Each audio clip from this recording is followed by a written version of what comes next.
yau ka duba a kaf jihar Kano waɗanda suke ji suna da gwamnati ma ba sa abin da AA Zaura yake, wanda yake ikirarin cewa shi yake kishin matasa a jihar Kano waye ba shi ne ake kira da madugu ba, abin da AA Zaura yake baya yin sa. Shi sa nake so ma in kira ga jam'iyyar mu ta APC, billahi al'azi la ilaha illa wa muddin kuka ci gaba da bari AA Zaura ba tare da mukami ba, na rantse da girman Allah idan kuka sake ya bar jam'iyyar APC.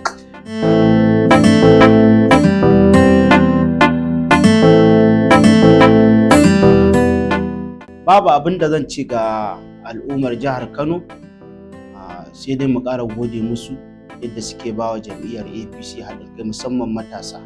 Sannan kuma mu gode wani jigo, wani jagora wanda ya fito da kuɗinsa da karsashinsa da dukkanin wani ƙarfi nasa ganin matasan jihar Kano rayuwarsu ta canja, sun zama yadda 'ya'yan masu kuɗi da 'ya'yan masu hannu da shuni suke tafiya a misali tafi da rayuwarsu, su ma ya ga 'ya'yan talakawa ya kamata su hau wannan hanya, musamman mutanen da suke shaye-shaye, matasa da dukkanin wata al'umma musamman marasa ƙarfi. Wannan abin na daɗe ina jin daɗinsa, ina jinjina, ina son yi wa Abdulkarim Abdulsalam AA Zaura godiya akan wannan abin da yake. Iya kaɗai wannan abin da ya wallahi ba ƙaramin jihadi bane, ba ƙaramin nasara bane a rayuwarsa.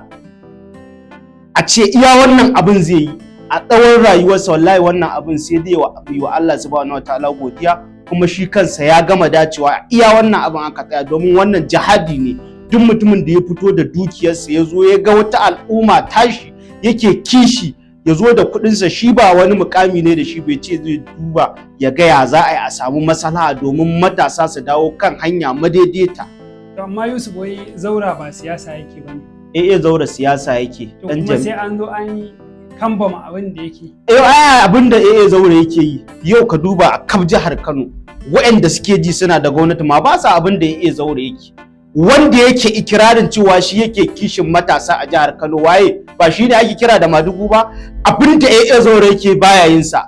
Domin wannan magana da nake faɗa haka take, in ko ba haka ba ya fito da dukiyarsa mu ga ya zo ya yi kokari kamar yadda AA Zaura ya alƙawarin fito da sama da biliyan 1 domin ya ga tarbiyyar mutanen jihar Kano matasa ta dawo madaidaiciya, ya fito da kuɗi. Ai ba kuɗin ne bai da su ba, shi da nasa kuɗin ma a harkar siyasa ya samu. Kaga irin su ma ya kamata a ce sun fito sun nuna alhini da kishin abin da yake damun jihar Kano na ɓata gari da kwacen waya da harkokin daba da ake yi. Amma yau ina ce ko gwamnati ta karkaɗe waɗannan abubuwa da wadda gwamnati ce ta karkaɗe wannan abubuwa?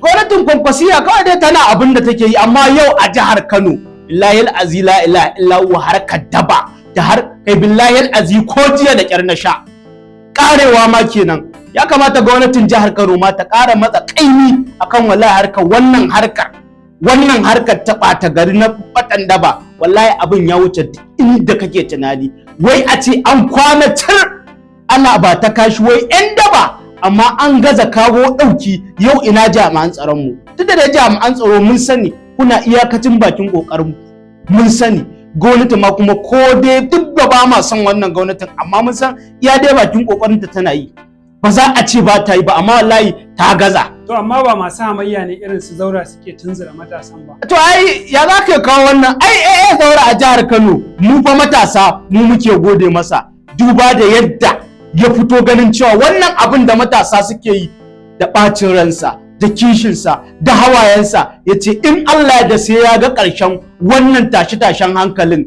da ake yi. Shi sa nake so ma in kira ga jam'iyyar mu ta APC, billahi al'azi la ilaha illa wa muddin kuka ci gaba da bari AA Zaura ba tare da mukami ba, na rantse da girman Allah idan kuka sake ya bar jam'iyyar APC, duk jam'iyyar da ta shiga, duk jam'iyyar da ya shiga a Najeriya, wallahi za ku ga yadda za a yi muku ɗiban karan mahaukaciya.